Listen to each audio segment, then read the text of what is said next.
Bom, vamos seguir agora com a terceira aula do mini curso de Introdução à Teoria Quântica de Campos, com o professor Carlos. E a palavra é toda sua. Ok, obrigado. Boa tarde, pessoal.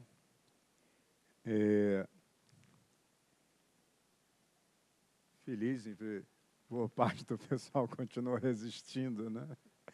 Normalmente a terceira aula já tem pouca gente. Está funcionando, né? Ok. Bom, pessoal, é o seguinte. Na aula de ontem, né? Quer dizer, na apresentação de ontem, a gente deixou de falar da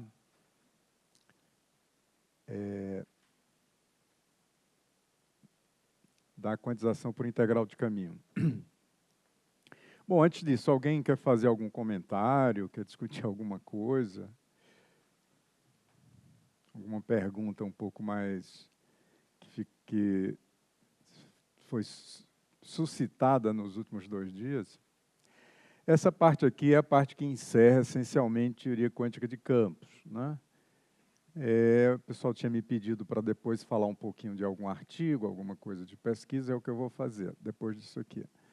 Então, se alguém quiser fazer alguma pergunta a respeito das coisas que a gente mostrou nos últimos 2 dias, fiquem à vontade. Pois bem, então, esse aqui, né, eu vou apresentar muito resumidamente, né, o que é a famosa quantização por integral de caminho, ou path integral, né, do Feynman.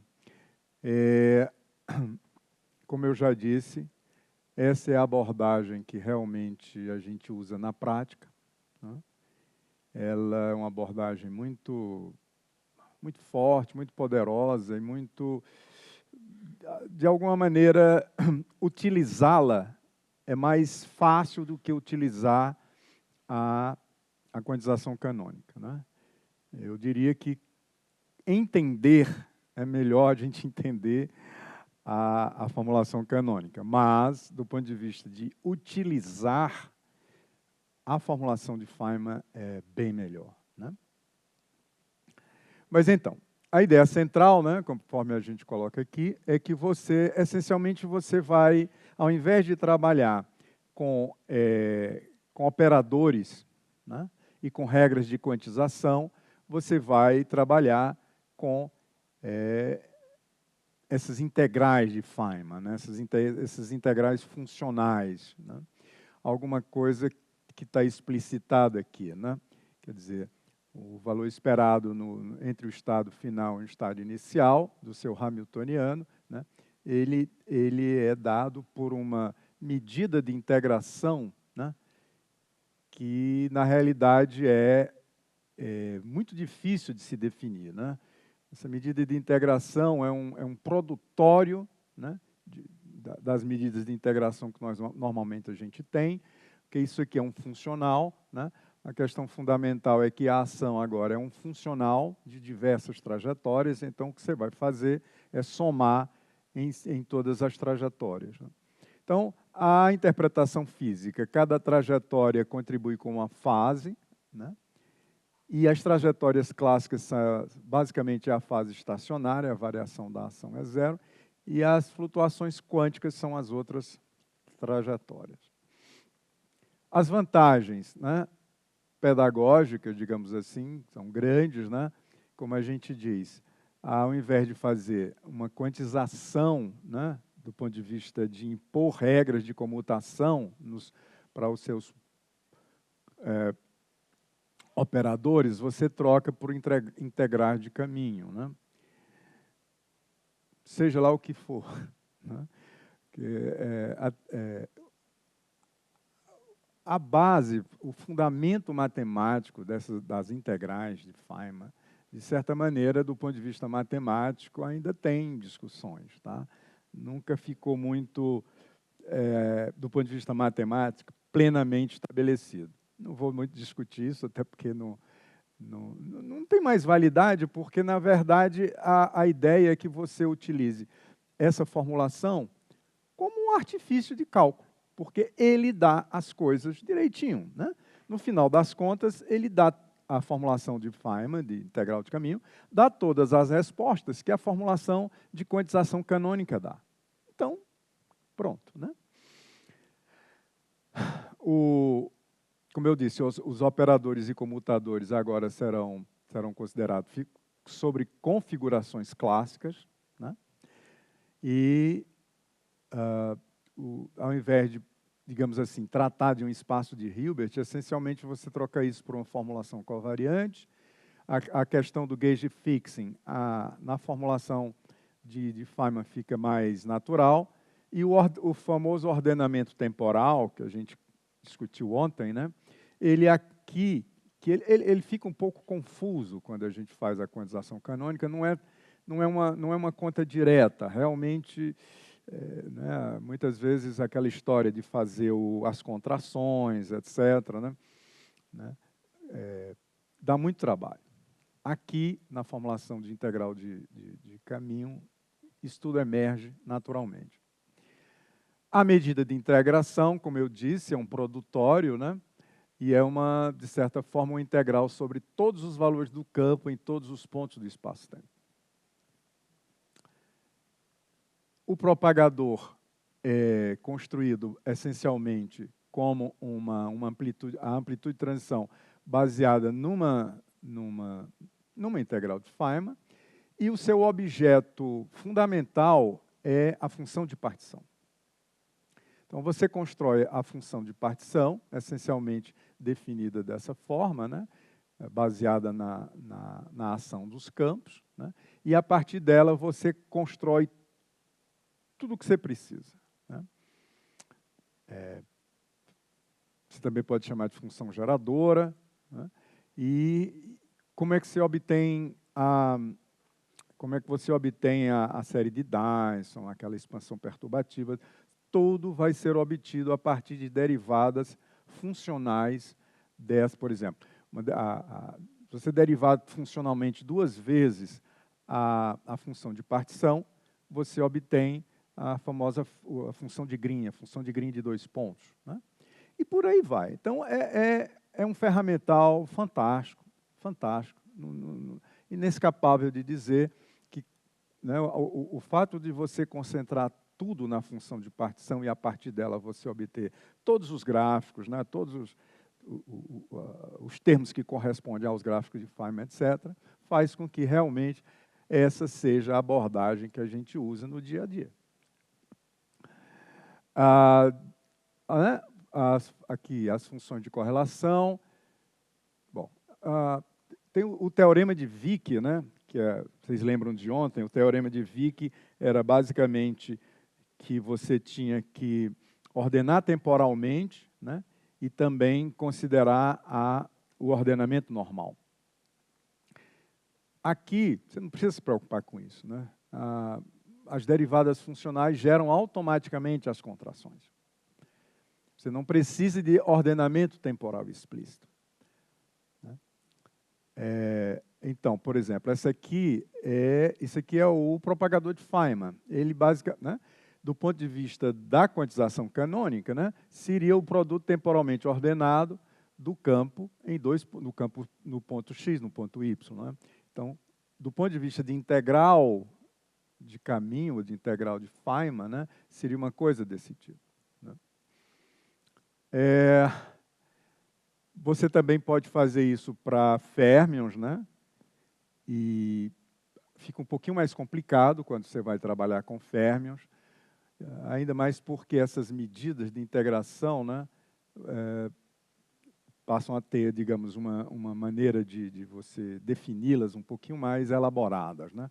Mas, em todo caso, você considera que está trabalhando com variáveis anticomutantes, né? Variáveis de Grassmann, e as coisas saem relativamente fáceis também. Do mesmo jeito, o campo de gauge, né? Então,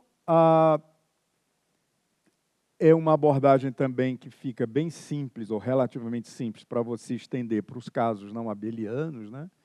Então, você tem os gostos de Fadeev-Popov, etc. Tudo fica mais simples.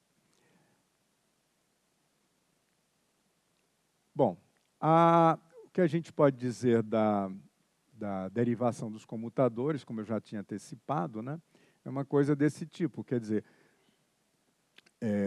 esses comutadores, na quantização canônica, a gente impunha, né, uma regra que eles tinham que obedecer, né, e aqui eles são simplesmente derivadas do log da função de partição, considerando, tomando nas fontes, né.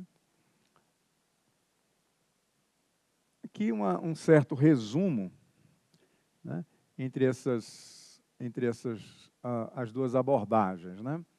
A base da teoria da quantização canônica, espaço de Hilbert e operadores, né, mas de uma forma um pouco mais detalhada seria, né, o espaço de Fock, né. Integrais de caminho, soma sobre as histórias, né. Os observáveis, no caso da quantização canônica, são operadores autoadjuntos, enquanto que nas integrais de caminho são os funcionais de campo no espaço de integrais. Propagadores são obtidos de equações de movimento dos operadores, no caso da quantização canônica, e são obtidos diretamente da expansão gaussiana da ação, no caso da integral de caminho. O cálculo perturbativo requer ordenamento temporal, ou seja, o teorema de Wick. Para as integrais de caminho, basicamente, os diagramas de Feynman emergem naturalmente da expansão da exponencial da ação. A relatividade, de certa forma, é um pouco menos transparente, no caso da quantização canônica, né? E na integral de caminho é mais claramente, manifestamente covariante. A interpretação estatística, isso aqui eu não falei, né? Chamado rotação de Wick, é uma maneira de você tratar uma teoria de campo, uma teoria quântica de campos à temperatura finita, né? Quer dizer, se você quer colocar a temperatura, né? Eu não mencionei, né? A gente nunca lembra, né? Tudo aquilo que a gente fala de teoria quântica de campos, aquilo lá é temperatura zero, né? Tá? Se você quer passar para uma descrição de estatística, etc., né? Que você quer introduzir temperatura, né? Você tem outra coisa para fazer, né? E basicamente uma coisa que você tem que fazer é essa rotação de Wick. Então, no caso da quantização canônica, é uma coisa indireta, um pouco até confusa, de certa maneira. Mas, no caso da integral de caminho, é uma conta relativamente simples. Você simplesmente troca seu tempo por Ital, onde Ital tem a ver com temperatura, né? Dito assim, também parece muito simples. E é um pouco simples, mas também, né, tem muita conta por trás disso. Mas, de qualquer maneira, né, a gente vê, e eu não canso de repetir, do ponto de vista prático, do ponto de vista pragmático, né, a abordagem de integral de caminho é muito eficaz, muito eficaz. Ok, com isso a gente para, né? Quer dizer, essa parte eu quis colocar aqui rapidamente, não quis né, dar os detalhes de como é a implementação prática das integrais de caminho, mas eu acho que isso aqui é suficiente para se ter uma ideia, né? E, de certa maneira, meio que desmotivar o pessoal que quer utilizar a quantização canônica. Mas não é verdade. Eu sempre gosto quando eu dou o curso de teoria quântica de campos, né, como eu disse, né, são dois semestres, né, porque é muita coisa. E aí, no primeiro semestre, a gente faz a quantização canônica e outras aplicações. E no segundo semestre, a gente passa para fazer a quantização por integral de caminho, né? Então, tem muitos detalhes, tem muitas coisas. Mas eu acredito que o geral, o conceitual da teoria quântica de campos, eu acho que ficou relativamente claro dentro do possível, né, para colocar em 2 aulas, basicamente. Então, pessoal, deixa eu começar agora falando um pouquinho de um artigo.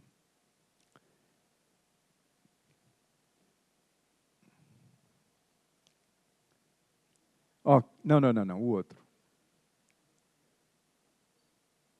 É esse aí. Ok. Ah, tá. Então, pessoal, é o seguinte. Eu escolhi, na verdade, são 3 trabalhos, né, com vieses muito diferentes, né? Talvez fique um pouco confuso, mas, por outro lado, abrange áreas que talvez sejam de interesse de todo mundo, né?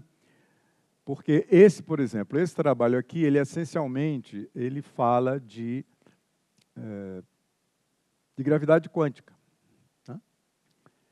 Não é o objetivo, não é nada disso. Nosso objetivo é olhar para o mundo Brana. Né?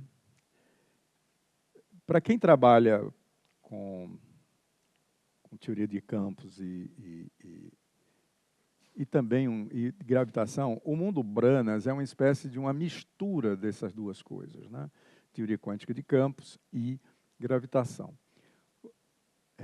Só para satisfazer uma curiosidade, alguém aqui já ouviu falar de mundos Branas? Ótimo, ok.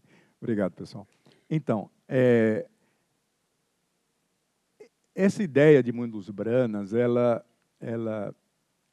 foi, digamos assim, ela já tinha sido apresentada no final dos anos 90, mas foi exatamente a partir do 2000, 2001, com a Lisa Randall e o Raman Sundrum, que construíram o famoso modelo de Randall-Sundrum, 2000, acho que foi 2000.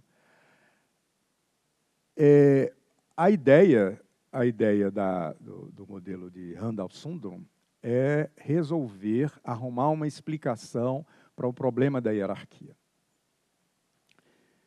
E que faz isso de uma maneira realmente bem interessante, muito bonita. Abriu um caudaloso rio de consequências, né? Todo mundo passou os próximos 20 anos, né? Depois do trabalho deles, né? Fazendo coisas em cima dos modelos de Randall-Sundrum, né? Porque, além de explicar o problema da hierarquia, ele incorpora essa questão de dimensões extras. Né? A ideia aqui não é muito falar sobre mundos Branas do ponto de vista mais simples, mas eu preciso falar um pouco a questão básica, que não é exatamente devido a Lisa Randall e o Raman Sundrum, era de que você tem o nosso universo, né? O nosso universo quadridimensional, ele é uma brana, né? No sentido de que a terminologia é muito criativa, né? Porque a ideia é que você tem seria uma membrana, se fosse uma coisa de 2 dimensões, né? Mas como é o nosso universo de 4 dimensões, o pessoal resolveu chamar de brana. E essa brana quadridimensional, ela é imersa numa espécie de um hiperuniverso de 5 dimensões. E o interessante é que a proposta é que na 5ª dimensão tem basicamente gravitação, ou gravidade, né? E, de certa forma, isso explica por que é que a gravidade no nosso mundo, no nosso universo, nas 4 dimensões, ela é tão fraca. Né? Não sei se vocês já discutiram isso, já pensaram, mas realmente a gravidade, quando você analisa, tem um problema do Reznick, acho que o pessoal que faz Física 1, Física 2, às vezes vê isso. Né? Você pega 2 cargas, né? As cargas, né? 2 elétrons, né?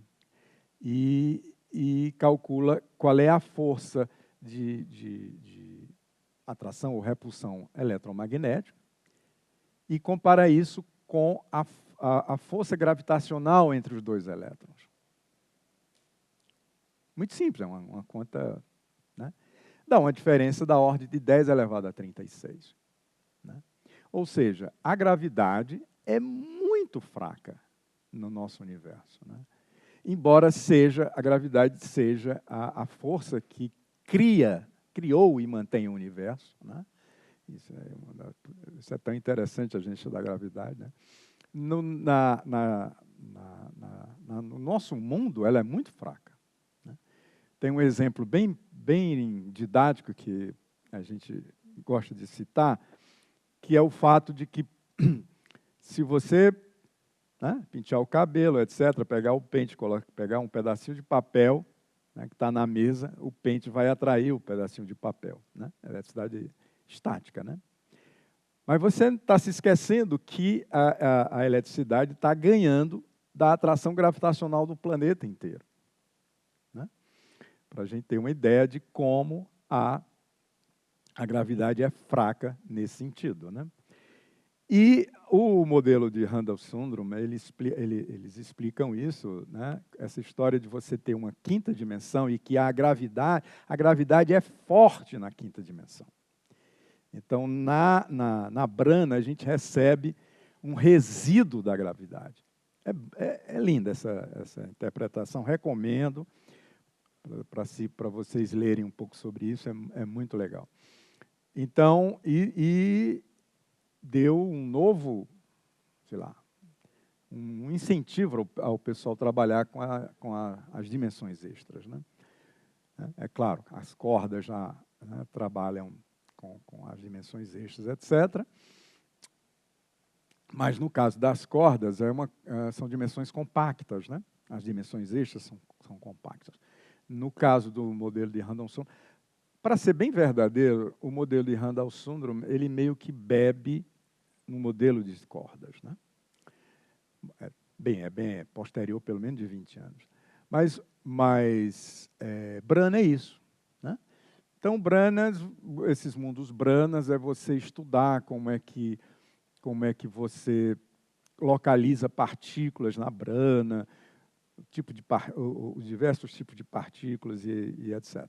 Então, o mundo Brana é isso, né? De um ponto de vista bastante simplificado, né? Mas, até hoje a turma faz trabalho, né? Inclusive esse aqui, né? Em cima da história das Branas. Mas o que a gente faz aqui, essencialmente, é o seguinte: você tem, né, nos últimos 15 anos, né, tem havido um boom das teorias de gravidade modificadas, né? Você tem o FDR, R é o escalar de Hit, quer dizer, você dá uma generalizada na função, no tipo de escalar de Hit, né? Então, você pode ter um FDR, mas depois aí você já vai ter o F de T, você vai ter o F de RT, né? Onde T é o traço do tensor energia-momento. Então, por que se foi atrás disso, né? Basicamente, para tentar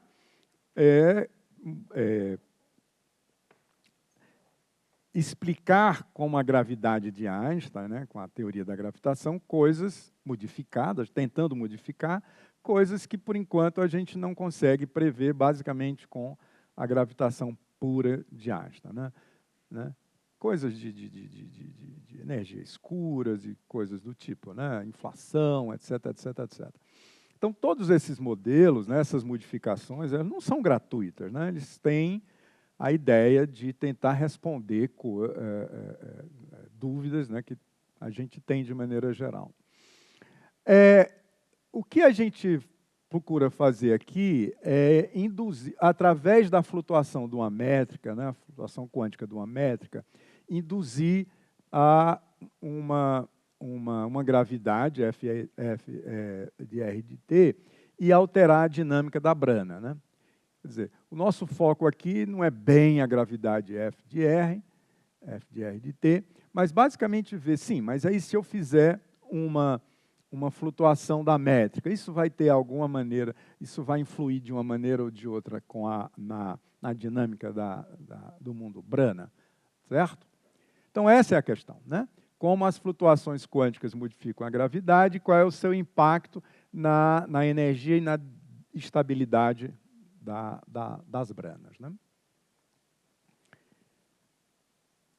Essa é a conceituação. Então, É claro que todo mundo já, quer dizer, quase todo mundo conhece aqui a ação de Einstein-Hilbert, né? Você tem uma lagrangiana de matéria, e aí pode ser, no caso aqui, mais simples, né, que é o caso escalar, né? E a gravidade modificada é exatamente trocar o R por F de R, F de T ou F de RT.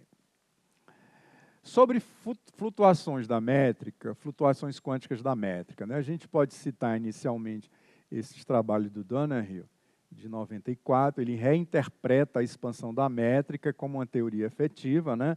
Lembrando sempre, né, pessoal, essa gravidade quântica, entre aspas, né, elas são teorias efetivas, né? Quer dizer, são teorias que não funcionam para a escala de Planck, né? Né? Mas que, né, muita gente trabalha e consegue algumas coisas interessantes, né?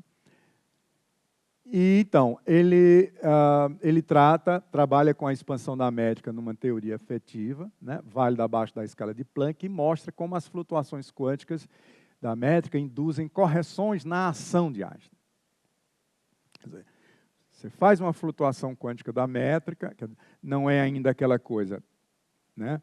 Não é a ideia, né, básica de você fazer uma gravitação linear, né, no sentido de que você tem um background plano e por correções quânticas, né, quer dizer, você tem uma gravidade linearizada, né? Não é aí, né? A questão é, você faz uma flutuação quântica da métrica e você induz uma mudança na ação. Mais recentemente, Harco e Lobo, né, eles propõem explicitamente que flutuações quânticas médias da métrica geram uma dependência efetiva no traço do tensor momento-energia, levando à gravidade F de RT. Então, meio que eles introduzem essa gravidade modificada tipo F de RT, né, através dessas flutuações quânticas, né. É claro que quando você faz isso, né, você tem algumas questões conceituais importantes, né? Vocês lembram que o tensor momento-energia entra na equação de Einstein, né? Representando a matéria, né? Mas ele basicamente, quem faz a ligação é a métrica, né? Quando você introduz o traço do tensor momento-energia, você está acoplando diretamente matéria com a métrica, né? Já mais recente ainda, né, Odintsov e o Okonomou, formalismo, derivação dos termos F de RT a partir de flutuações quânticas do vácuo e correções não mínimas entre matéria e geometria. Então, para dizer que essa abordagem não é uma coisa totalmente estratosférica, né? Mas tem alguma base, né? O pessoal vem construindo modelos e vem fazendo coisas em cima disso. Pois bem, então, o que a gente faz é promover campos clássicos a operadores, né? Então, a equação de Einstein, ela toma uma forma operatorial, né? E, como eu disse, né, essa abordagem ela é justificada, né, nesses trabalhos anteriores, né, na ideia de fazer uma gravitação quântica. E quantização quântica como uma teoria efetiva, volta a repetir, né? Mas, então, o que se faz agora é promover a métrica, né, o operador G-chapéu, e fazer uma correção, né? Uma flutuação quântica nessa métrica. Então, Gemini é a métrica média e o delta de Gemini é uma flutuação dessa métrica. E aí sim, aí eu faço uma perturbação, expando o Lagrangiano inicial, ou a ação, e aí eu obtenho uma coisa desse tipo, né? Envolvendo a variação do Gemini dentro do Temini, né? Se eu considerar que essa variação da métrica ela é uma coisa linear, né, seria um alfa Gmi para questão de simplificação, o que a gente obtém é uma nova Lagrangiana onde fica explícito, ou fica explícita, né, essa flutuação da métrica, né, através desse parâmetro alfa, né. aí, obviamente, se admite que alfa é pequeno, né? E o operador, desculpe, o tensor, né, de momento-energia, né, dado por isso aqui. Ok. Então, admite-se que as correções surgem das flutuações da métrica. Então, a gente vai construir um mundo Brana, considerando um cenário de gravidade modificada do tipo F de RT. Então, você... só que esse F de RT, em princípio, é um F particular em que eu consigo separar a dependência no escalar de Hit da dependência no traço do tensor momento-energia. Então, você pode escrever a ação dessa maneira, né? Lambda fica representando, né,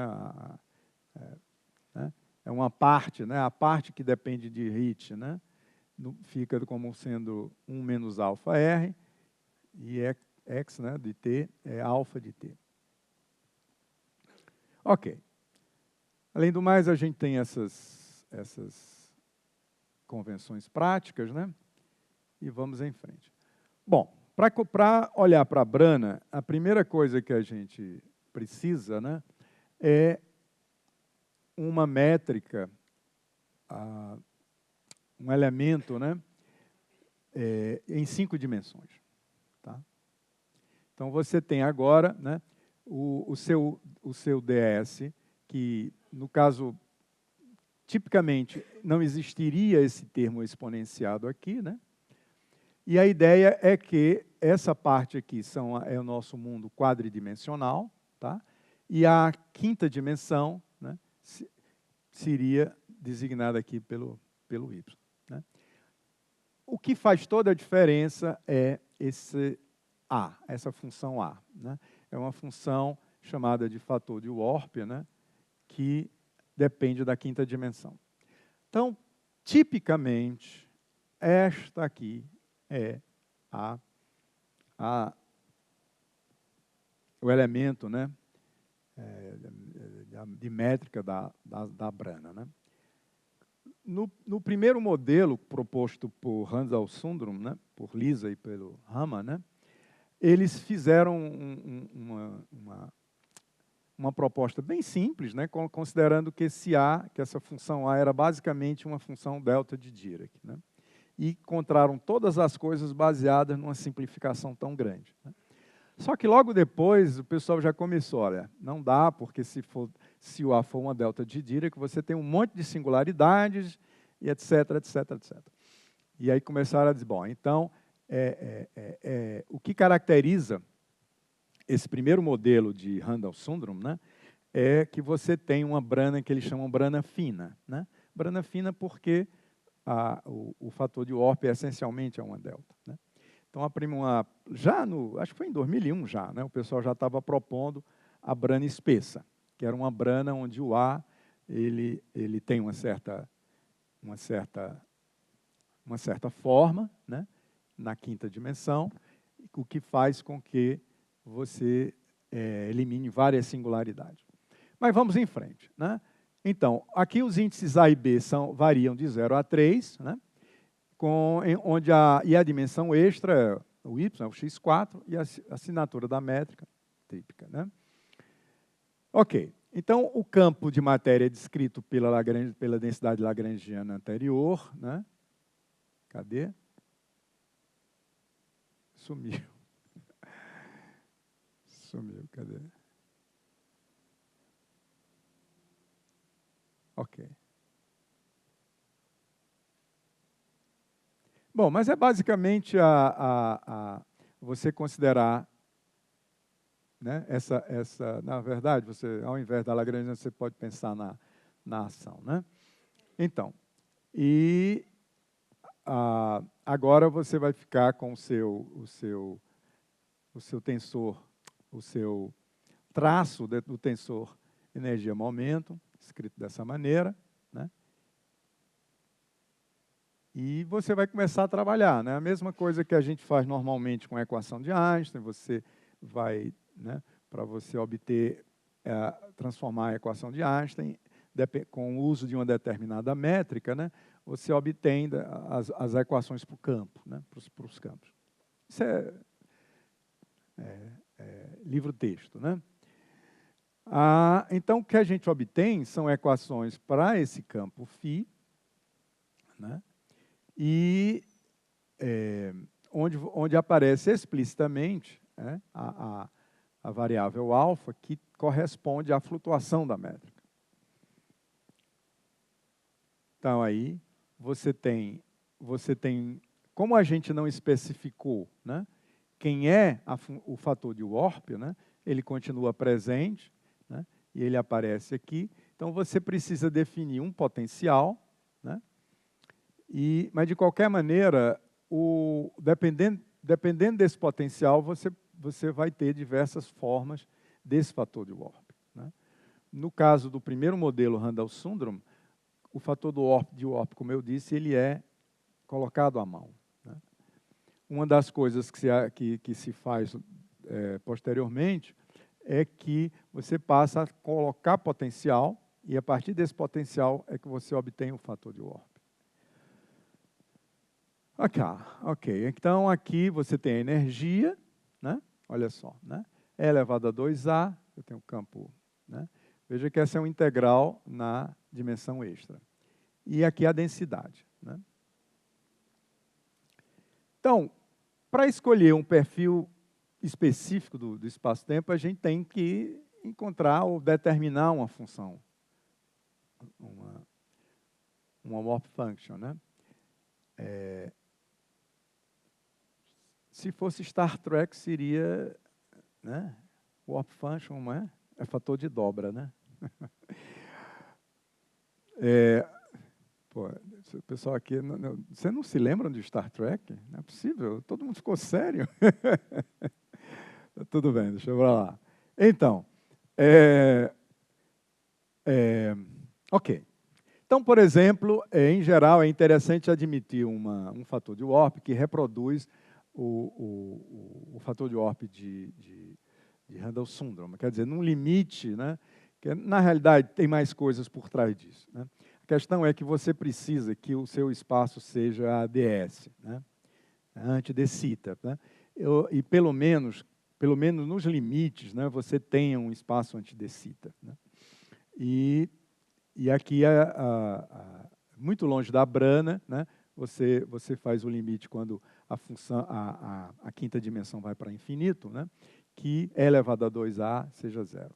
Enquanto isso, nas vizinhanças da Brana, admite-se um perfil, ao invés de um perfil que é uma função delta, um perfil mais suavizado, né? Uma provável proposta, para esse tipo de warp function, né, seria essencialmente o log de um cosseno hiperbólico.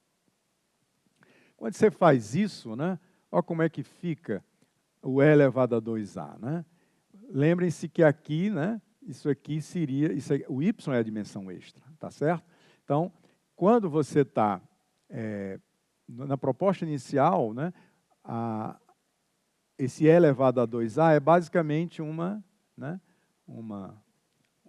linha aqui, né?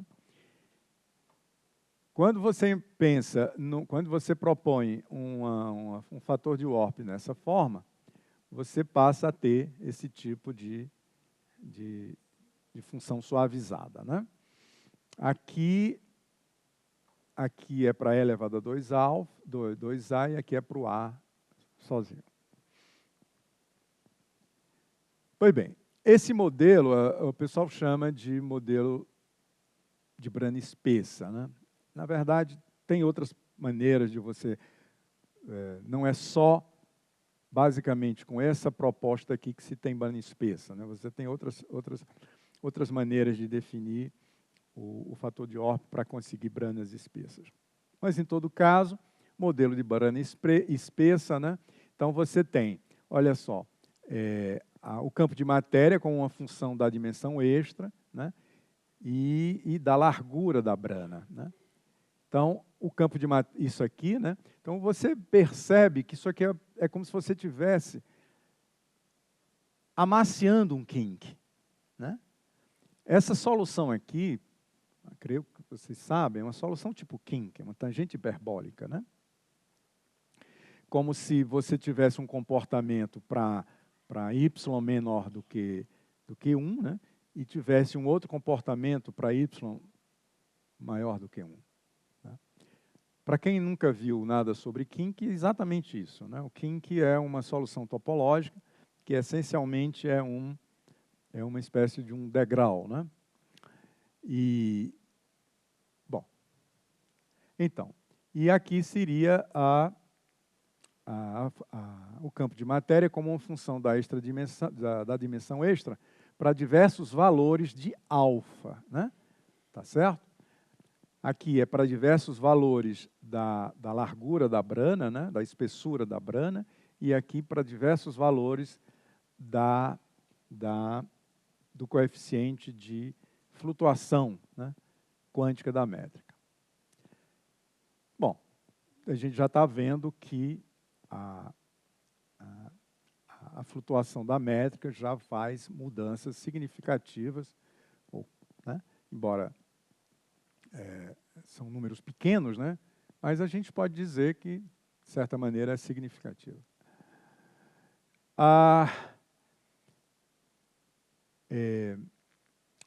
Você também pode ter a maneira explícita, né, do campo φ, né, em termos tanto da espessura quanto do coeficiente da flutuação. Né? Aí você pode escrever sua função dessa forma. Né? E, então, você conclui que o potencial de interação é dessa forma aqui.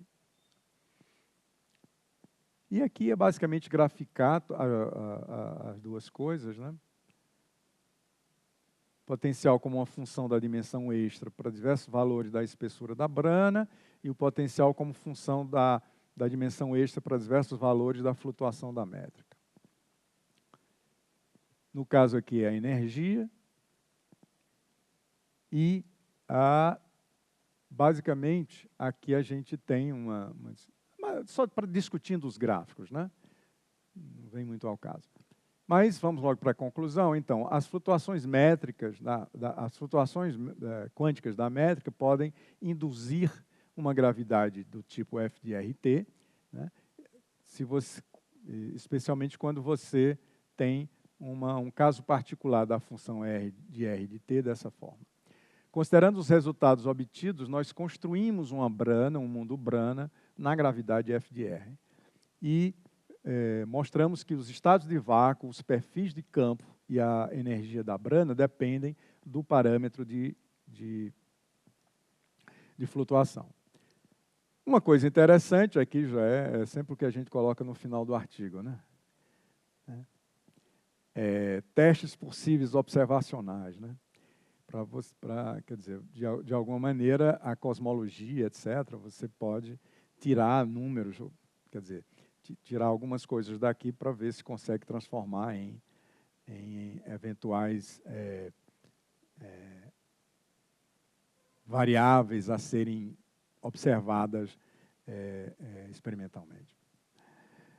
O que significa dizer que a gente pode, né, estender essa análise para objetos cosmológicos e testes astrofísicos. Né? A gente não fez isso, né, porque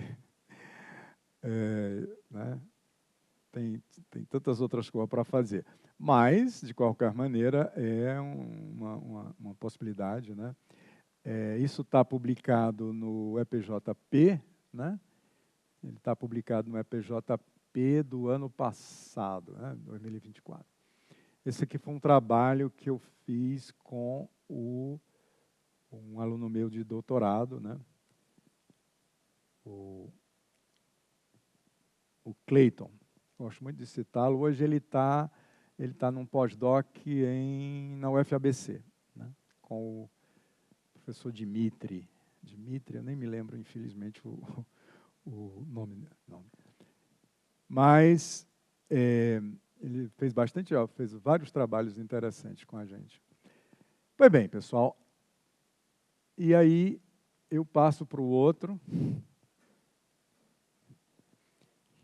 Vai controlando meu tempo aí, né?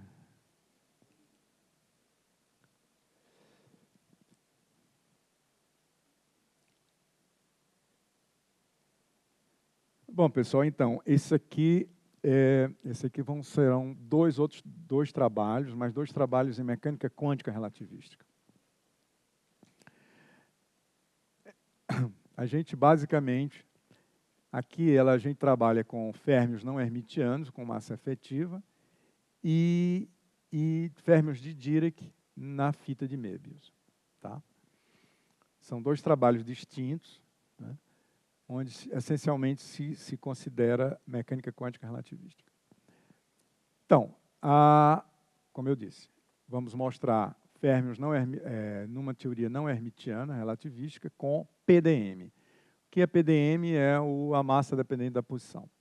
E também o modelo do elétron não massivo vinculado a uma fita de Möbius, né, imitando uma fita de grafeno.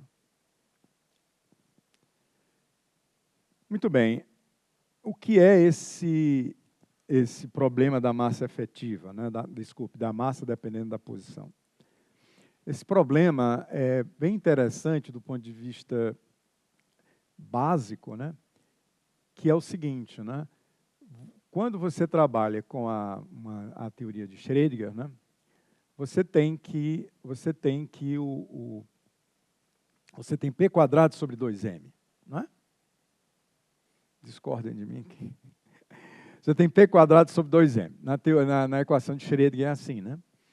Então, beleza. Então, quando você faz isso, você sabe que o seu operador, que P é um operador e tal, então está tudo bem. O problema é o seguinte, né? É que na área de semicondutores, né, na teoria de semicondutores, isso aqui foi muito trabalhado na década de 90. Você tem uma ideia interessante, que é fazer a massa que aparece na equação de Schrödinger ser dependente da posição.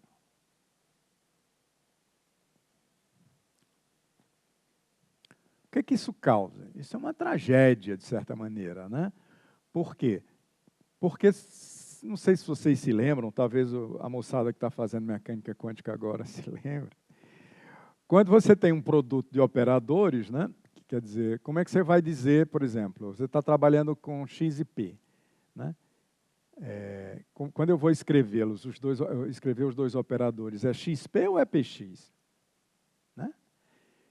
Como é que a gente faz tipicamente, lá na graduação, a gente faz o que eles chamam de simetrização, né? Não, ao invés, eu vou escrever XP mais PX dividido por 2. Uma simetrização naive, né? Mas é assim que se faz, né? O problema é o seguinte, aqui, né, no termo cinético de Schrödinger, né, você tem P2 sobre 2m, m agora vai ser um operador, porque ele depende de x, né, que é um operador. Como é que você faz a simetrização de P2 sobre 2m, onde o P e o m são operadores? Não existe uma forma fixa, né? Mas vários caras trabalharam e resolveram a maneira mais geral de escrever essa simetrização é esta aqui, né? Alfa e beta e gama, que são parâmetros que, dependendo da escolha, você vai ter como é que a massa e o P vão se distribuir. Você tem, basicamente, 4 propostas ou prescrições ou receitas de como é que são esses parâmetros alfa, beta e gama, né? Não existe nada de primeiros princípios que diga quem é que ganha aqui. Simplesmente você propõe uma delas, né? Coloca lá nas contas e aí você tem determinados resultados para calcular, trabalhar com a teoria de semicondutores, né? Esse é o problema da massa efetiva em matéria condensada, né?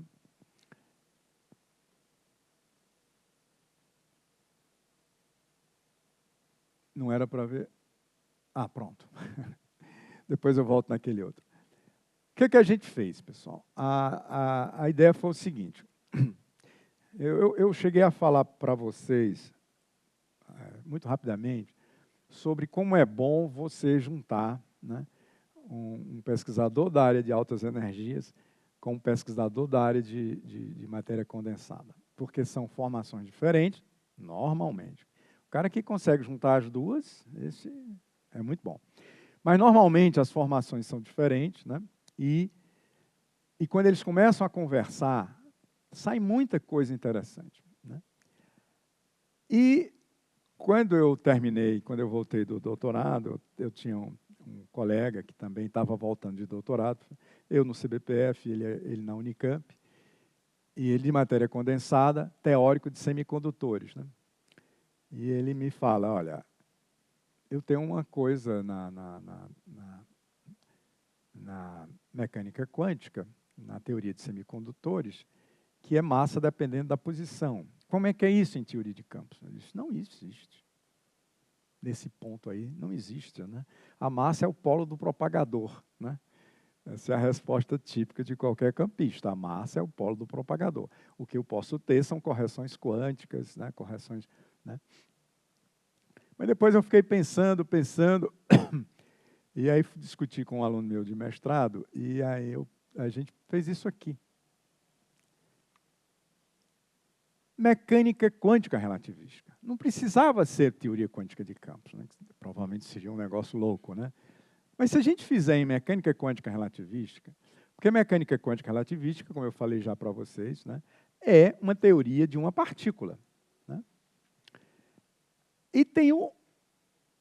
E é formidável a questão de que, na equação de Dirac, a massa e o momento não estão no mesmo termo. E a gente fez só isso, né? A gente pegou a equação de Dirac e tomou a massa dependendo da posição. Esse trabalho, pessoal, ele é de 98, 97, alguma coisa assim. Eu gosto de dizer, posso estar enganado, né, que é a primeira vez que a equação de Dirac é escrita dessa forma.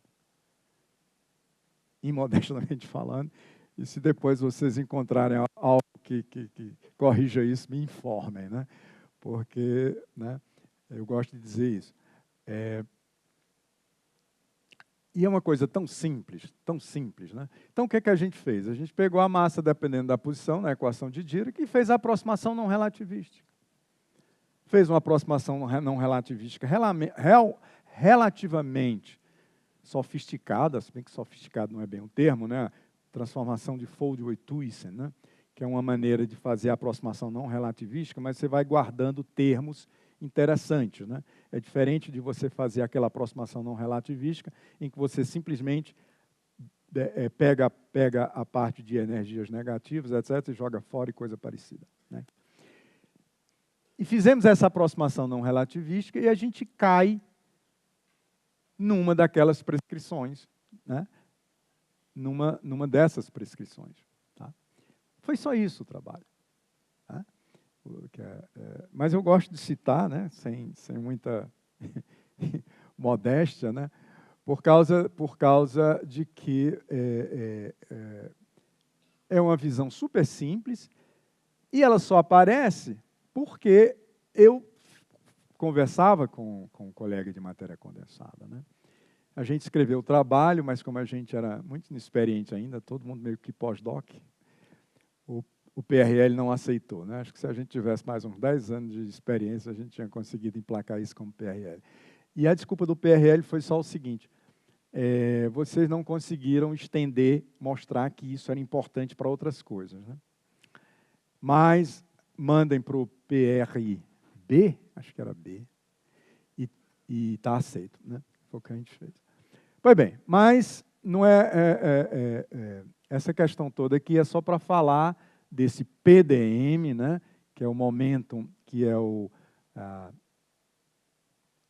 Position Dependent Moment, né, Mass, né, que é o que a gente vai utilizar agora, né.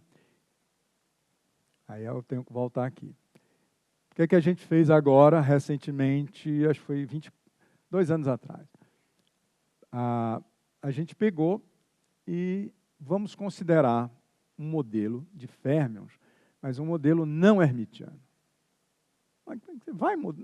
Não hermitiano, isso não existe, né? Mas existe, né? Quer dizer, você tem alguns hamiltonianos não hermitianos, eles são importantes, né? Como a gente fala aqui. Alguns modelos de sistemas quânticos abertos, né? Física nuclear, ótica física, etc. e tal. Então, esses modelos, esses hamiltonianos não hermitianos são considerados como um subsistema efetivo, né? Dentro de um subespaço projetivo do sistema total. E obedece a uma mecânica quântica, a mesma mecânica quântica convencional que fosse um hamiltoniano hermitiano. A questão é que, em 1998, Bender ele mostra o seguinte: eu posso considerar um hamiltoniano não hermitiano. E ele dá autovalores aceitáveis, reais, né? Porque a ideia é, sempre que a gente aprende no curso de mecânica quântica, se não for hermitiano, não tem autovalores reais, não serve. Mas o Bender, né, ele mostra que, sob algumas condições, um hamiltoniano não hermitiano pode ser físico, pode levar a consequências físicas, né? A única coisa que você precisa ter é que o hamiltoniano deve ser invariante sob simetria PT. Se você consegue um hamiltoniano, mesmo não hermitiano, mas que ele seja simétrico PT, você passa a ter autovalores reais. Pois bem, então a gente pegou, né? Cadê? A gente pega basicamente esta equação. Não, essa equação do ponto de vista primário, porque aqui, né? E você vai trabalhar com um potencial, o quadripotencial vetor, né? Como a parte vetorial zero, e vai considerar apenas a parte... Obrigado. E vai considerar apenas a parte escalar, né? E vamos chamar isso de um potencial V de x, né? Tá ok? Aí você coloca essas coisas, abre a equação de Dirac, etc. e tal, e você vai chegar a uma coisa desse tipo, e essencialmente você tem um hamiltoniano nesta forma, né? Como eu disse, V é a parte escalar do quadrivetor do quadrivetor de energia de potencial escalar e potencial vetor, né? Esse I2 aqui aparece, né? Ele essencialmente é essa matriz, né? E pronto, né? Então, vamos em frente. Você aqui admite uma forma especial, as famosas formas estacionárias, né? Para a função de onda. E aí sua equação com PDM, né? Lembrem que a questão toda aqui é que a gente está usando uma massa que depende da posição, ou seja, um PDM. Então, o que você tem aqui é o conjunto das equações da equação de Dirac, né? Mas considerando a massa dependendo da posição. É só isso. E agora você vai resolver, né? Isso é a receita típica de trabalhar com a equação de Dirac, né? Você define que tipo de potencial você está trabalhando, né? Às vezes você pensa, não, o meu potencial, meu quadripotencial vetor, eu não tenho um campo escalar, eu não tenho potencial escalar, tenho só campo potencial vetorial. Que tipo de potencial vetorial, né? E com isso você faz 1000 coisas, né? Tanto que até hoje a gente está fazendo e está saindo alguma coisa interessante. Pois bem, mas essencialmente é essa a situação, né?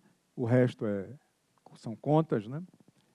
Então você tem aqui essas duas equações desacopladas, né?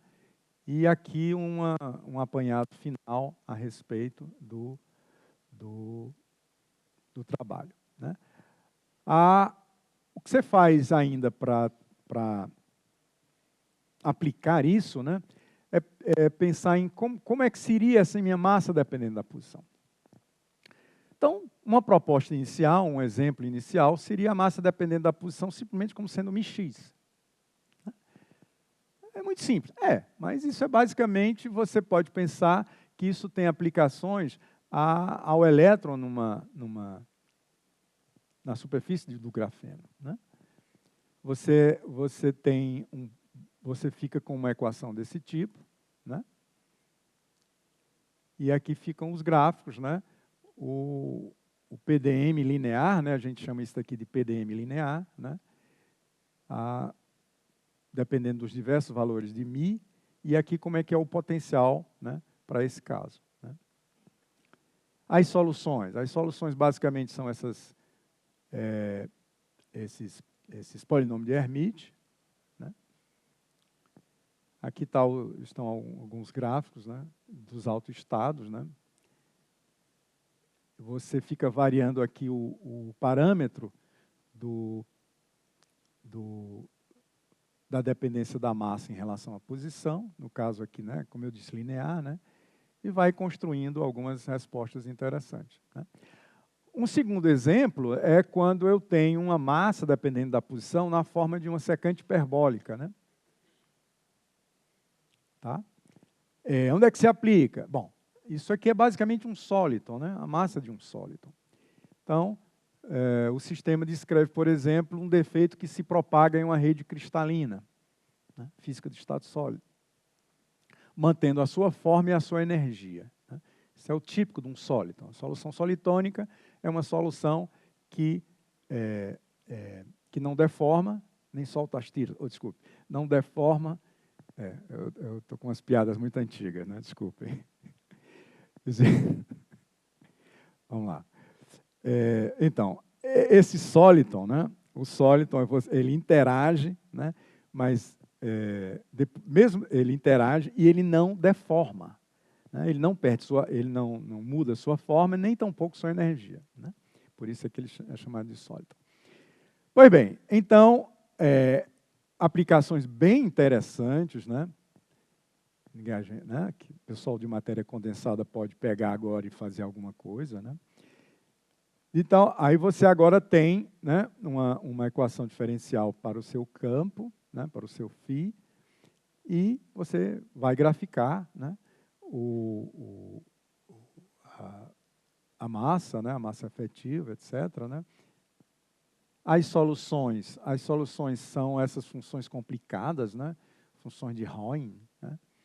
E, é claro, isso aqui a gente faz no computador, né? Você pega essas equações, trabalha no matemático, coisa parecida, né? Até conseguir soluções razoáveis, e a gente lá consegue obter essas soluções.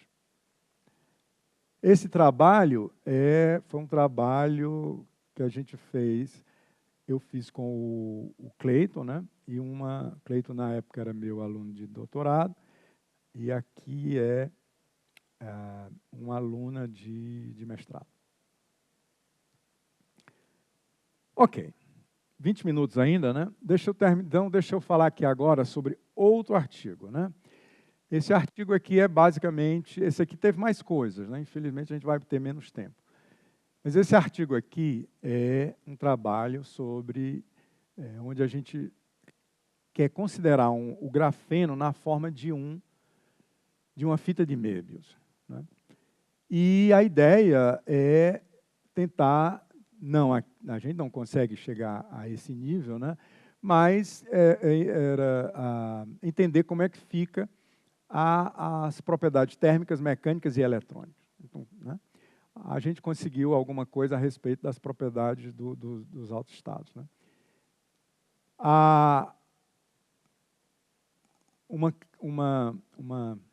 camada, né, de carbono, né, única, né, que é o grafeno, né, ela tem uma mobilidade dos carregadores de energia, né? Basicamente, a situação é a seguinte, né? O grafeno, ele é descrito por uma equação de Dirac com férmions não massivos, né? Às vezes ou seja, isso trouxe muita coisa interessante, porque o pessoal que trabalha com matéria condensada, né, começou a estudar mecânica quântica relativística, né, para tentar entender como é que você trabalha com a equação de Dirac, etc. E tal. Não significa dizer que o elétron no grafeno é relativístico. Claro que não, né? É uma questão de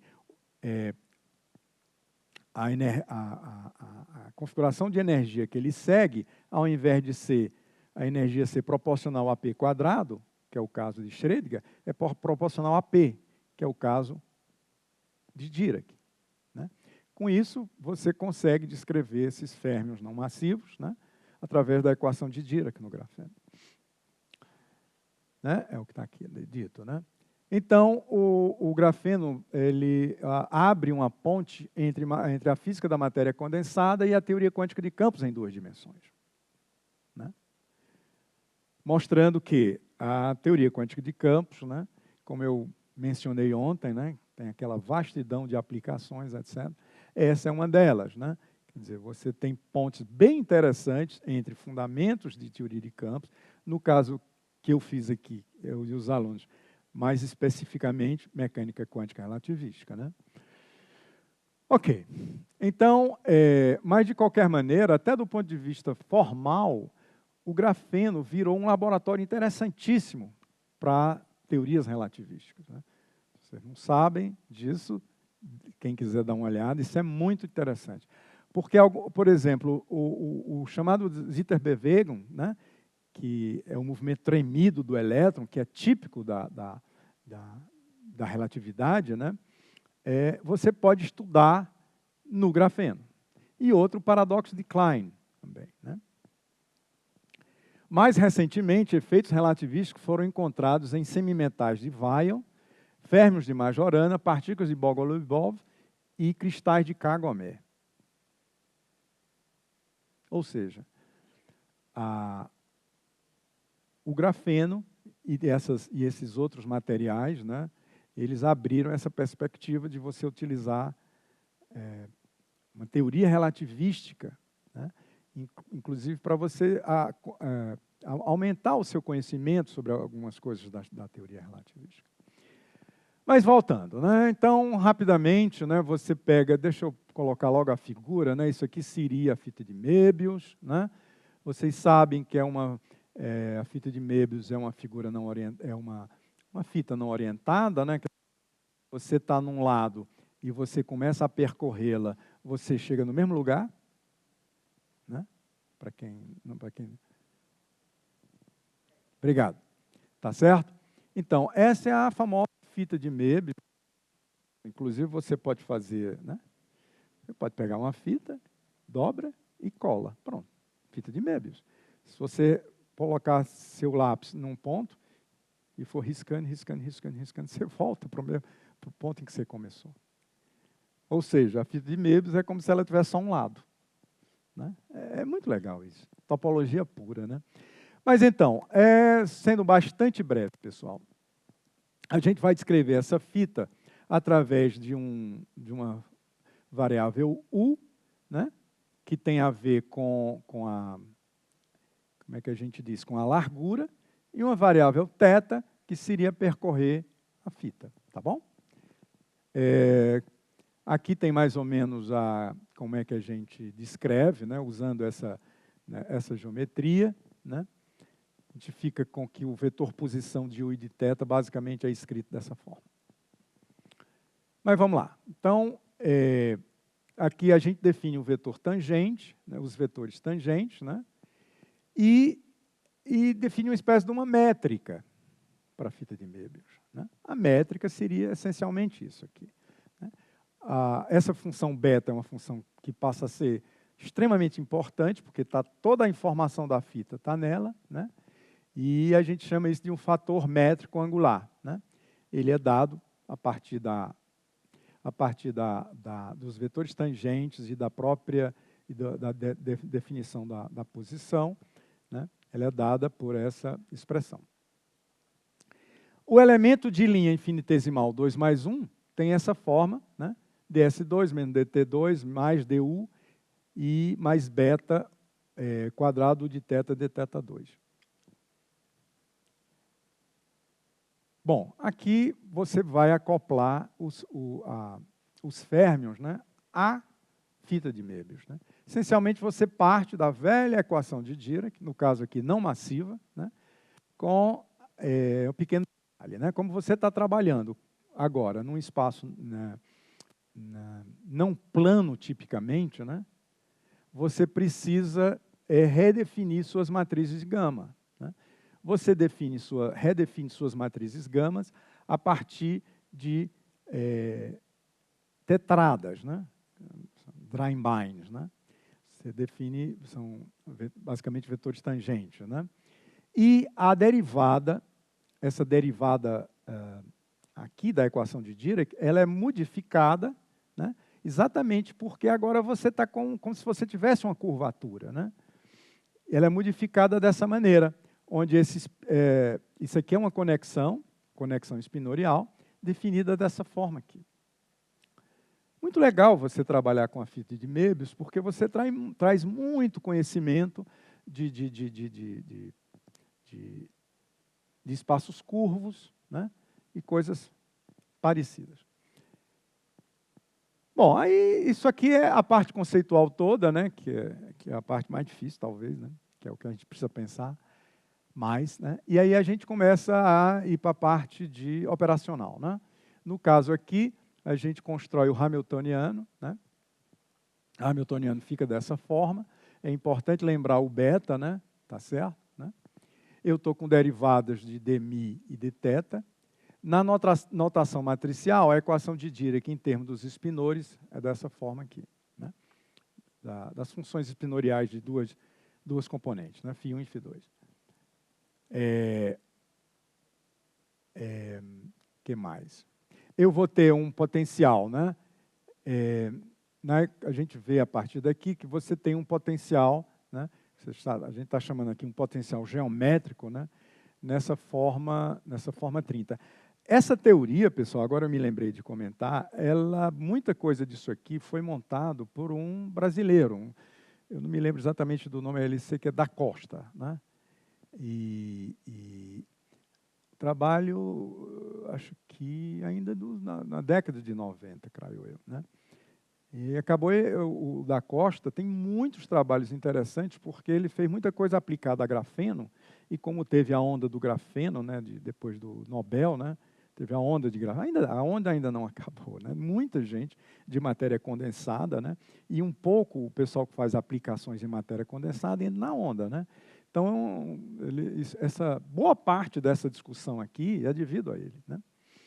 Então, bom, aqui mais coisas. O potencial, né? O potencial geométrico tem dimensão natural L a menos 1 e ele mostra um acoplamento entre o férmio e a conexão de spin, né?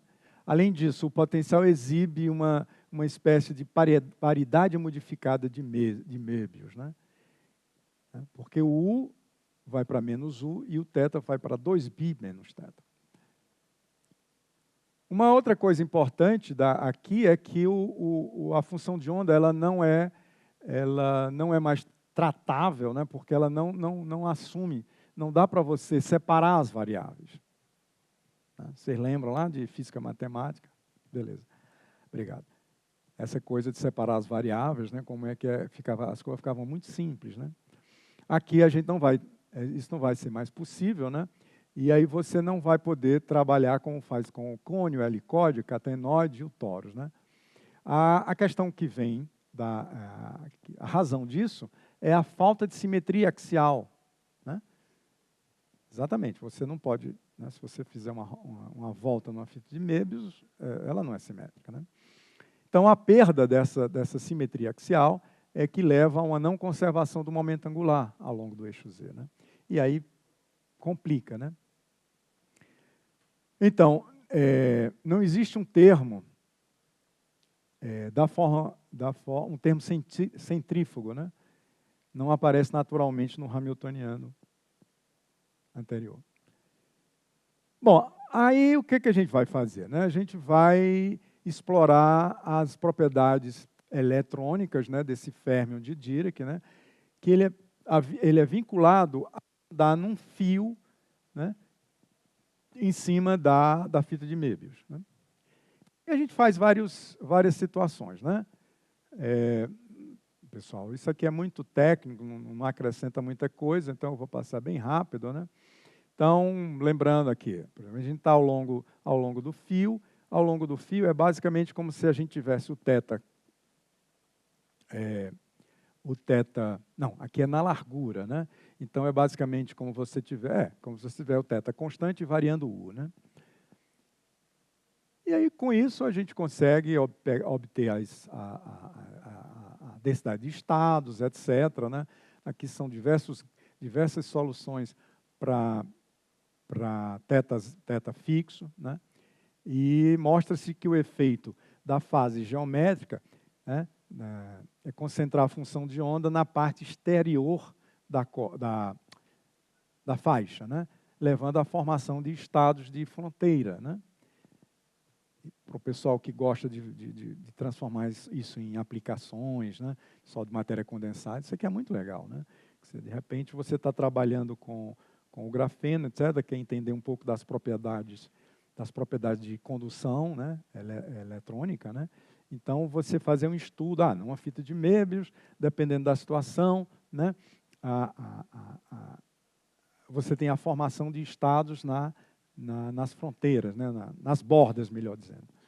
Pessoal, e isso aí vai, né? Então, tem umas figuras muito bonitas que o pessoal consegue, né?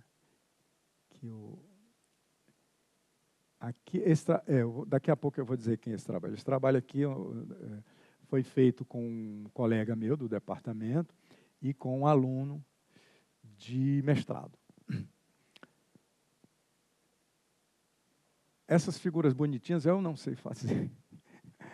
Eu não sei fazer. Isso é uma tecnologia que a turma mais nova consegue, né, consegue fazer com uma relativa facilidade, né? Então, foi esse meu colega, né, que, por sinal, foi meu aluno de mestrado e doutorado, e aí ele saca de fazer essas coisas, fica muito bonito. Pois bem, mas o ponto é esse, né? Então, essas figuras são densidade de estados ao longo da superfície de Möbius, etc., né? Mostrando que o elétron é mais concentrado em torno das bordas da faixa. Aqui, a gente faz uma outra situação, é que o fio, né, é ao longo do comprimento, né, da faixa, né? Não vou fazer vocês perderem tempo com essas contas aqui, mas nada de extraordinário, só seguir as receitas e tal, e você consegue obter de novo algumas outras, né, algumas outras figuras, só que aqui você tem uma formação, porque você tá fazendo uma, né, você tá com U fixo e quem está variando é o θ, né? Então, você está como se você estivesse correndo em cima da fita toda, né? E o que interessa é que você tem, quando você faz isso, é como se você estivesse formando anéis, né? Então, existe a formação de mais anéis perto, né, próximo ao limiar da fita, né? Nas bordas, digamos, né? Aqui é um estudo sobre o anel central, né? Você agora vai fazer um estudo pensando, deixa eu ver se a figura aqui talvez fique mais fácil. Ok. É como se você tivesse aqui, né? Você está no centro, né? Você tem essa fita de Möbius, tem um raio A, né? E agora você vai trabalhar, por exemplo, em R igual a 0, ou coisas assim, né? Então, você vai ter, né, o anel central, né, no centro da faixa, isto é, para U igual a 0, né, você tem um anel fechado, né? Então, você impõe algumas condições, né, e você vai... você define essa fase geométrica agora nesta forma, né? E aí você tem essas figuras para mostrando a diferença entre um anel usual, né, e um anel no centro de uma fita de Möbius. Isso é interessante, né? A gente gostou muito quando obteve esses resultados, né? E agora, considerar os fios no limiar, né? No limiar da faixa. Ou seja, para U igual a mais ou menos 1, né?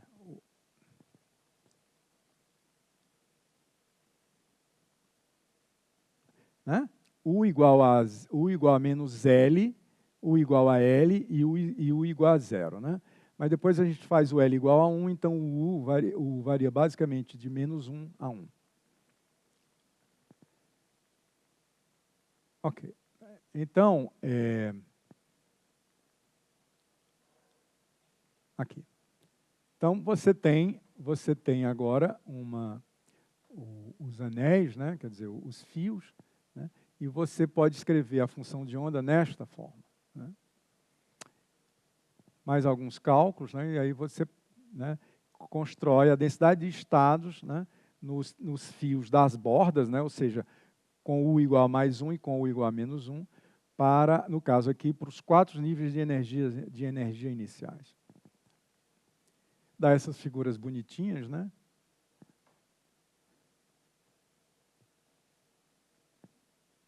N igual a 1, N igual a 4, né, são os estados de energia. E pronto, né? Acho que vai dar para a gente terminar na hora, né? Aqui as conclusões se referem tanto ao primeiro trabalho, né? Eu esqueci de colocar a capa desse trabalho aqui, né? Bom, mas tudo bem. Isso aqui, pessoal, salvo engano, foi um Physical Review, não me lembro se era B ou se era E, né? Do ano passado. Desculpa, eu acabei esquecendo de colocar. E ele foi feito com o professor Euclides, né? Euclides Silva, que é um colega do departamento, e com um aluno de mestrado,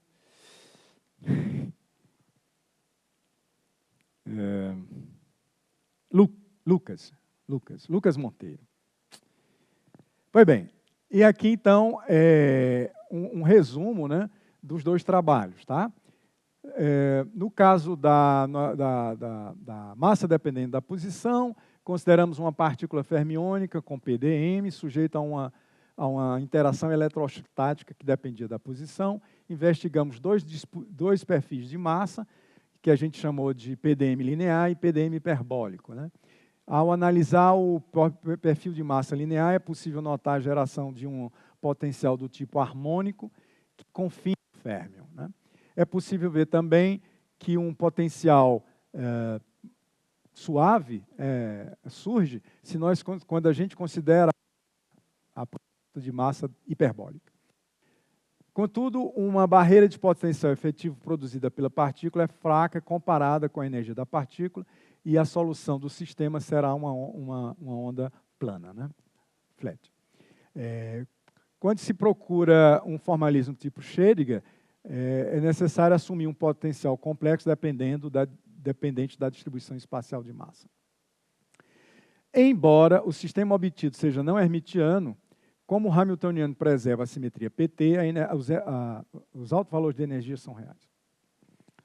Com relação a esse segundo trabalho da fita de Möbius, nós encontramos soluções exatas para elétrons vinculados a fios ao longo da fita de Möbius de um grafeno, né?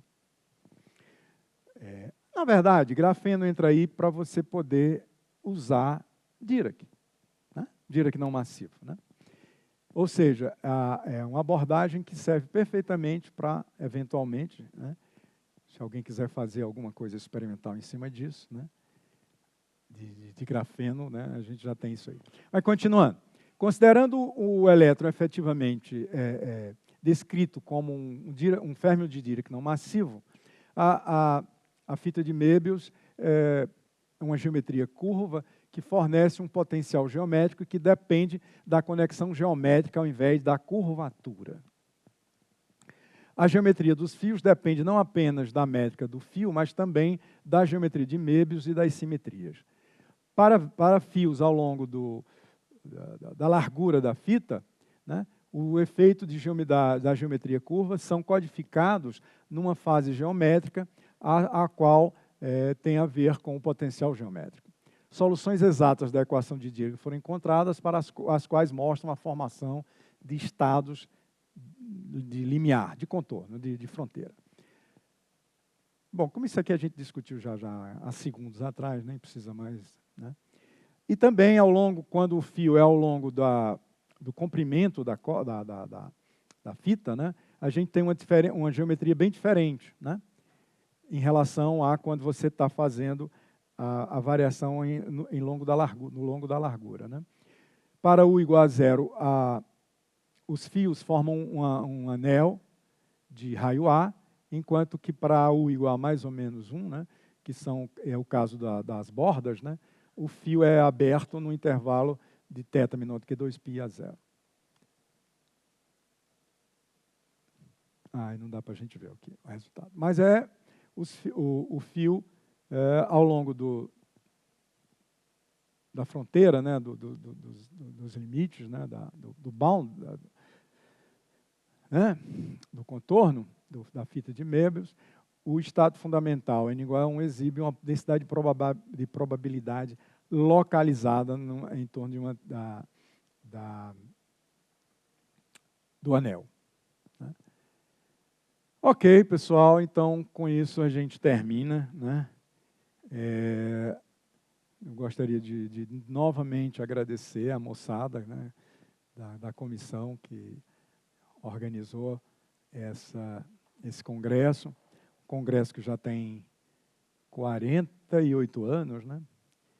E eu soube, né? Porque quando eu fazia doutorado já rolava esse congresso, né? Eu também não tenho 48 anos de doutorado, mas lá no Rio eu já ouvia falar, né?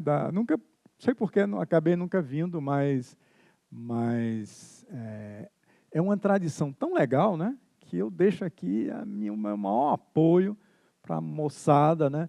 De não deixar cair a peteca e tentar sempre, todo ano, conseguir fazer esse tipo de coisa, né? Conseguir trazer gente, alunos eu pensava que era aluno de pós, mas eles me disseram que tem até aluno de graduação.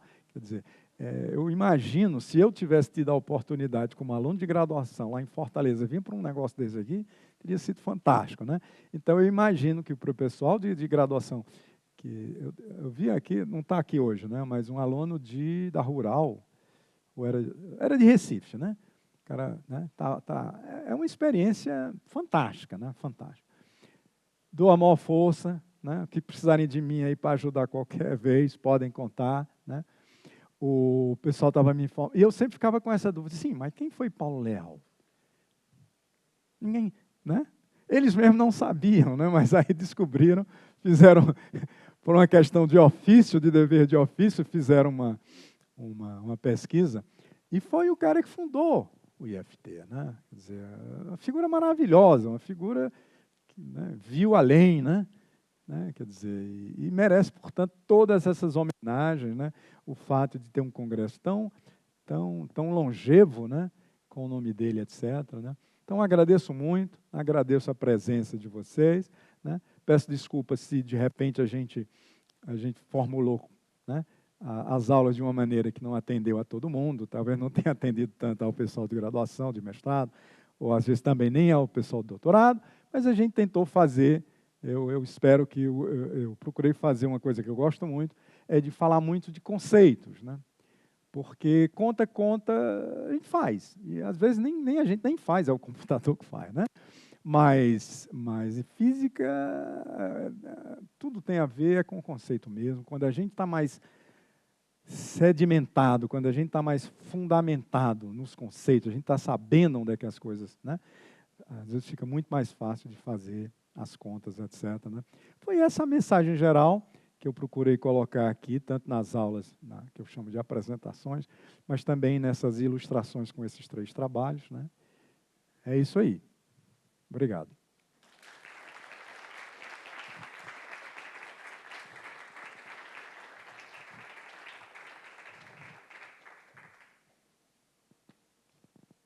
Tempo para perguntas?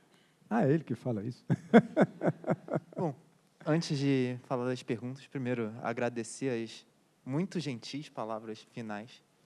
Aqui a gente fica realmente muito orgulhoso que você falou isso. E um comunicado para vocês, a gente vai tirar uma foto aqui com o professor para simbolizar esse mini curso. Olha, que então, coisa legal. depois das perguntas, continuem na sala até a gente ver como vai tirar a foto, beleza? E, então, perguntas?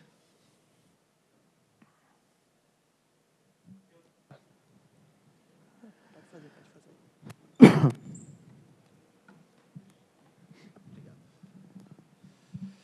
Bom, professor, obrigado primeiramente pela apresentação.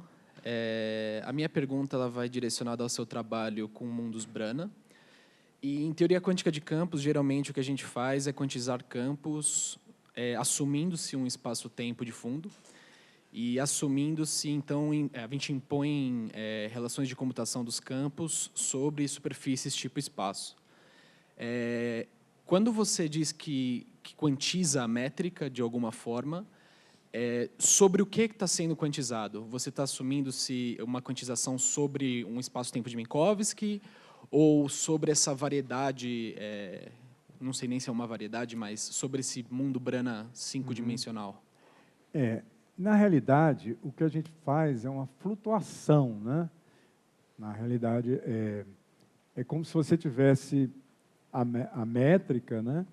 Como um operador, e você está procurando as flutuações em torno de né, de uma situação média, digamos assim. Né? A tua pergunta, eu estou tentando aqui ver como é que se insere muito, porque eu não tinha pensado muito nisso, né? Essa parte de como é que fica... eu não saberia te responder muito bem agora. Né? Né? Na verdade,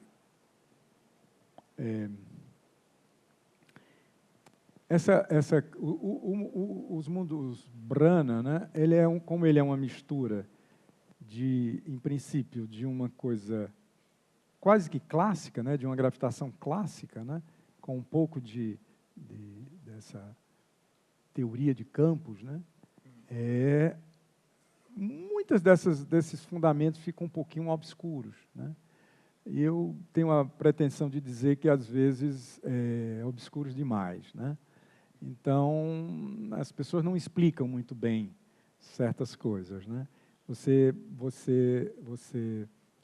aprende a trabalhar com aquilo e vai em frente, né?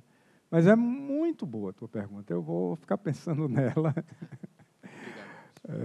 De repente, um referir pergunta, né? Obrigado, cara. Obrigado.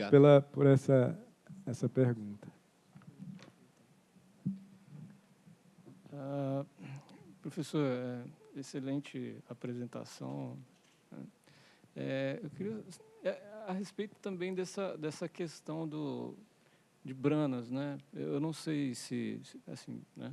Se a minha dúvida é muito pertinente, mas assim, eu fiquei curioso a respeito se existe uma compatibilidade, existiria, né, uma compatibilidade com a radiação cósmica de fundo nesse contexto, assim, né?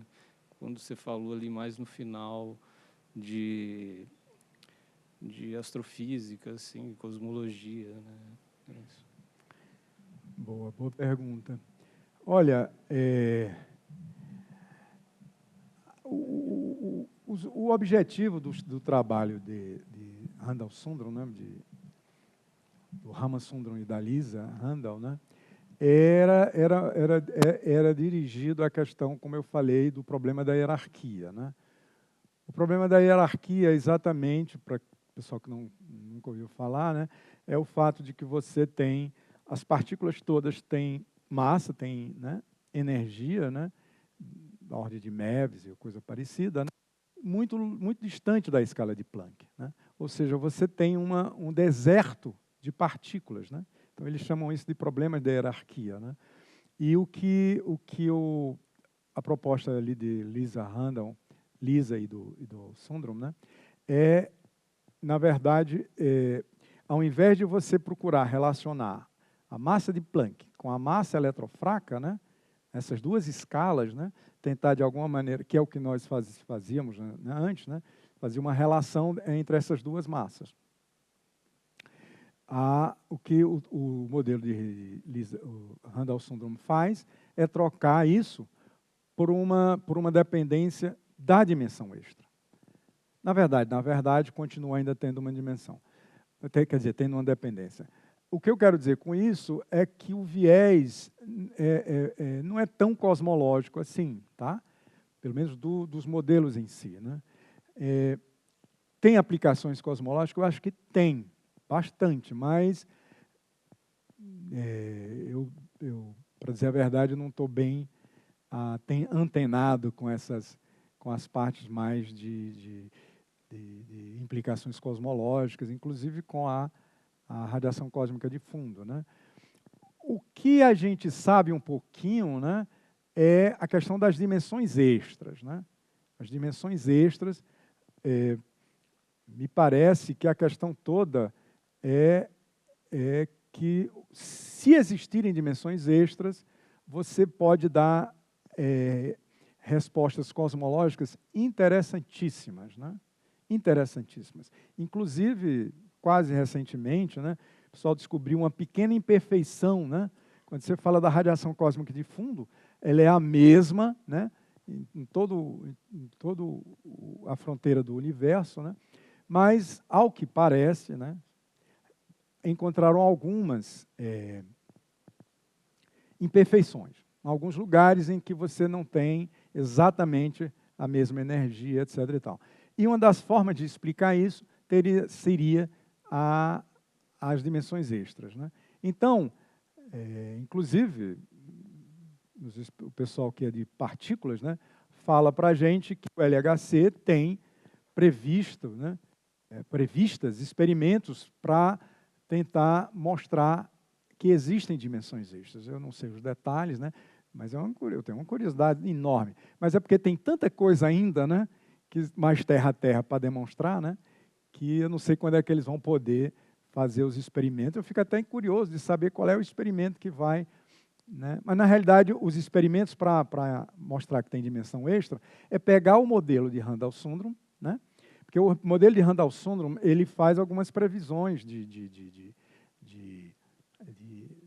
distâncias de dimensão extra, etc. e tal, né? Então, se eles conseguirem... tem se você pegar o potencial de Coulomb, você pegar o velhíssimo, né, tradicionalíssimo potencial de Coulomb, né, e você considerar dimensões extras, você pode ter correção no potencial. Ao invés de ser R elevado a 2, né, 1 sobre R2, seria 1 sobre R 2,0000 e alguma coisa lá, né? Essa coisa lá, né, em princípio, seria devido à dimensão extra, né? Só que, como são efeitos terrivelmente pequenos, etc. e tal, né, como é que você vai mostrar isso, né? Ao que parece, o LHC pretende fazer medidas, né, do potencial coulombiano, da interação entre cargas e coisa parecida, com tal precisão que veja se tem algum efeito que difere de 1 sobre R2. Né? Muito bonito isso. Se tiver alguma coisa que difira de 1 sobre R2, tem dimensão extra. Eu acho isso louco, mas muito interessante, né? Eu li isso já há bastante tempo, então nem sei se ainda o pessoal do LHC está pensando sobre isso, né? Mas é esse tipo de coisa. Então, tem o modelo de Randall-Sundrum e coisas, e variantes deles, né? De Branas, né? Tem repercussões cosmológicas, né? Tem repercussões cosmológicas, né? Uma delas poderia ser essa que eu cito, né? O fato de que dimensões extras podem ter, né, esses efeitos. Por aí. Valeu também, hein? Boa pergunta. Temos mais perguntas?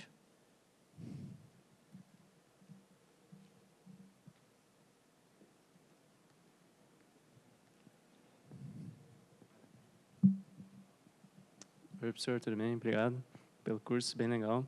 Eu tinha uma dúvida rapidinha sobre aquele modelo de massa dependente da posição, na equação de Dirac. Você falou que quando você toma o limite clássico da equação de Dirac com essa dependência da massa, recai em um dos casos particulares daqueles Aproximação não né? relativística, né? Cai na mecânica Isso. quântica. E qual que é o caso daqueles expoentes? Cara, Você botou uma tabela, né, com vários modelos. Qual que seria o bicho, tu lembrou limite bem, ó. clássico? Deixa eu ver se eu me lembro.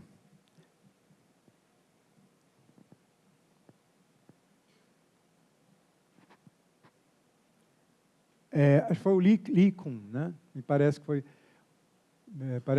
o Lee-Kuhn, né? Uhum. Tá certo? Depois, se você quiser, eu posso te mandar direitinho, né? Que está lá no nosso artigo, esse artigo é de 98. Mas acredito que foi Lee-Kuhn. Eu devia ter colocado aqui, mas é tanta coisa para a gente colocar que a gente acaba esquecendo. Embora seja essencial, você tem toda a razão, teve toda a razão de perguntar, tá? Deixa eu ver se eu falei isso em algum lugar e me esqueci de comentar. Não está mais aqui. Tá certo? Então, obrigado pela pergunta. Obrigado. Se você quiser, pessoal, eu esqueci de dizer, mas está aqui meu e-mail, né? É um e-mail relativamente fácil. Eu estava comentando com um dos alunos daqui, né? Esse e-mail foi construído em 93. É a época em que a internet funcionava com...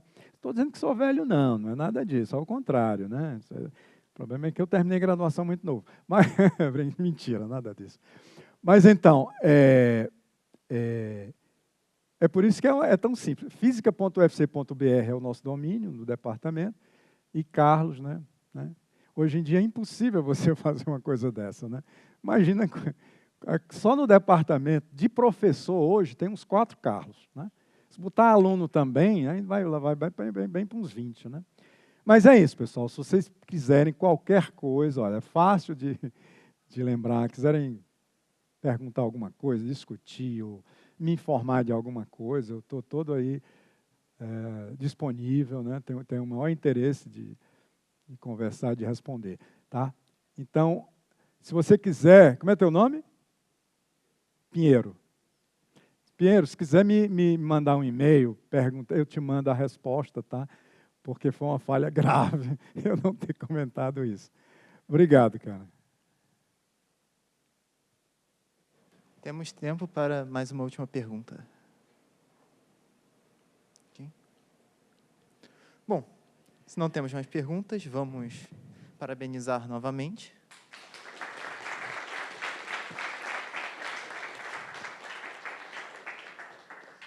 E agora nós vamos tirar a foto ali do lado, mas um recadinho importante, muito importante, é que como algumas pessoas vão estar indo embora hoje, infelizmente, por motivos diversos, a confraternização oficial no bar aqui do lado vai ter ótimo. tanto amanhã quanto hoje. Vocês não tiraram... essa aqui.